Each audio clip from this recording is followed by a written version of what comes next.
অনেক তো খেলে ডালের সাথে কোমর ভাজি বেগুনি, এভাবে ঝুড়ি ঝুড়ি আলু ভাজি ডালের সাথে বানিয়ে নিরামিষ দিনে খাও, জাস্ট দারুণ লাগবে।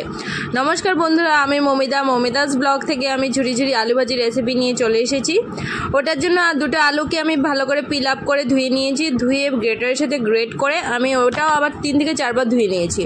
ধুয়ে জল ছেঁকে যা একটু সামান্য জল ছিল ওটা কিচেন টাওয়ালের উপর ছড়িয়ে দিয়েছি। উপর থেকে একটা কিচেন টাওয়াল দিয়ে ভালো করে প্রেস করে জলগুলিকে শুকিয়ে নিচ্ছি। এটা শুকাতে দেবো কিছুক্ষণের জন্য, ওরকমভাবে থাকতে দেবো। আর এদিকে আমি ভেজে নিচ্ছি চিনেবাদাম। দেখো লাল লাল করে আমি চিনেবাদাম ভেজে নিলাম। এখন আমি ভেজে নেব কারি পাতাগুলোকে ক্রিস্পি করে ভেজে নেব। তারপর আমি ভেজে নেব পাঁপড়, যেটা পাঁপড় ছাড়া এর আলু ভাজি একদম খেতে ভালো লাগবে না।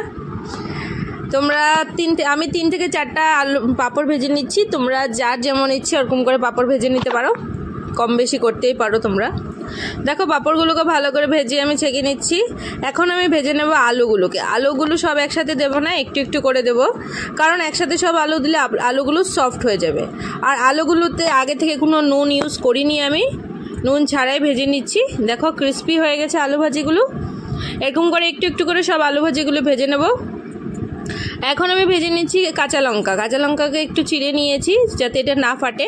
তোমরা এখানে ইচ্ছা করলে শুকনো লঙ্কা ভাজতে পারো। সব ভাজা হয়ে গেছে, আমি এখন সব জিনিসগুলোকে একসাথে মিক্স করে দেবো। এর জন্য আমি পাঁপড়গুলো ভেঙে নিচ্ছি। পাঁপড়গুলো আলতো হাতে ভাঙতে হবে যাতে একদম গুঁড়ো গুঁড়ো না হয়ে যায়। দেখো আমি হালকা হালকা হাতে ভেঙে নিচ্ছি। ভেঙে আমি এগুলোকে মিক্স করে দেবো একসাথে, একদম আলতো হাতে এগুলোকে মিক্স করতে হবে। আমি এখনও কোনো নুন ইউজ করিনি। এখন আমি ইউজ করব পেরি পেরি মশলা।